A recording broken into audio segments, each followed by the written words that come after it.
Dulu rokok adalah mesin uang paling setia. Tak perlu inovasi, tak perlu iklan canggih. Selama manusia stres, rokok selalu laku. Tapi hari ini, mesin itu mulai batuk. Bayangkan sebuah bisnis yang selama puluhan tahun kebal krisis. Saat ekonomi jatuh, orang justru merokok lebih banyak. Saat inflasi naik, harga rokok tetap dibeli. Investor lama menyebutnya bisnis dosa paling stabil di dunia. Tapi sekarang, pasar tidak lagi berjalan seperti dulu. Rokok tidak mati karena satu pukulan. Ia sekarat karena perubahan.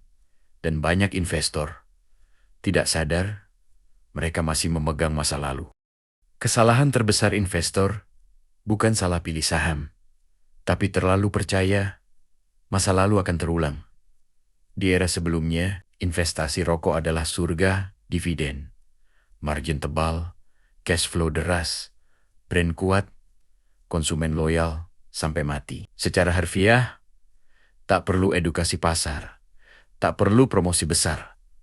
Anak melihat ayahnya merokok, lalu meniru. Investor membeli saham rokok bukan karena pertumbuhan, tapi karena kenyamanan. Dan justru disitulah jebakannya. Pasar selalu berubah. Yang mati bukan bisnisnya, tapi pola pikir investornya. Generasi baru tidak tumbuh seperti generasi lama. Anak muda hari ini lebih sadar kesehatan, tak bangga merokok, malu difoto sambil mengepulkan asap. Lebih memilih gym, kopi oat, milik, dan vape sementara. Rokok tidak lagi simbol kedewasaan. Ia simbol beban kesehatan dan biaya hidup. Pasar bergeser pelan, dan rokok kehilangan regenerasi. Regulasi, pemerintah, kematian yang datang perlahan, bisnis boleh kuat. Tapi kalau negara menekan, yang kuat pun bisa runtuh. Cukai naik, aturan iklan dipersempit, kemasan dipenuhi gambar penyakit, ruang merokok dihilangkan. Ini bukan kebetulan, ini strategi, sistematis. Negara tidak ingin industri ini tumbuh. Negara hanya ingin memerasnya sampai kering. Investor lama sering bilang, tenang saja, rokok selalu bisa naikkan harga. Masalahnya, tidak selamanya konsumen sanggup ikut naik. Bisnis tidak mati karena rugi, tapi karena tak bisa tumbuh. Harga naik, konsumen berkurang. Volume turun, efisiensi dipaksa, margin ditekan, laba stagnan. Di laporan keuangan, angkanya masih hijau, tapi denyutnya melemah.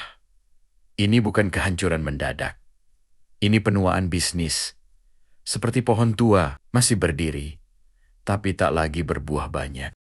Dividen besar sering menipu, karena itu tanda bisnis kehabisan arah. Saat perusahaan jarang ekspansi, minim inovasi, lebih suka bagi laba daripada tumbuh. Itu bukan selalu kabar baik. Itu bisa berarti kami tidak tahu harus tumbuh kemana lagi.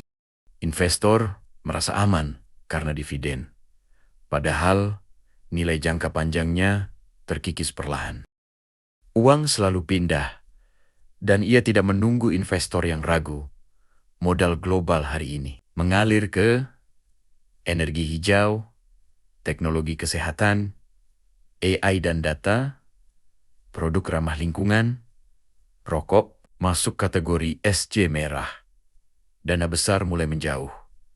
Bukan karena benci, tapi karena masa depan tidak di sana.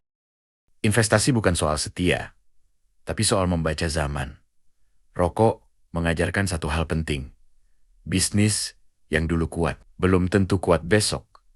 Pasar berubah, nilai hidup berubah, arah uang berubah, dan investasi harus ikut berubah.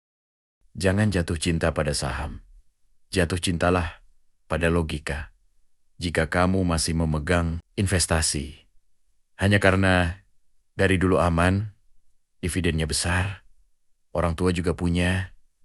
Mungkin bukan sahamnya yang salah, tapi sudut pandangmu yang tertinggal 2026. Dan seterusnya bukan era bertahan, tapi era adaptasi.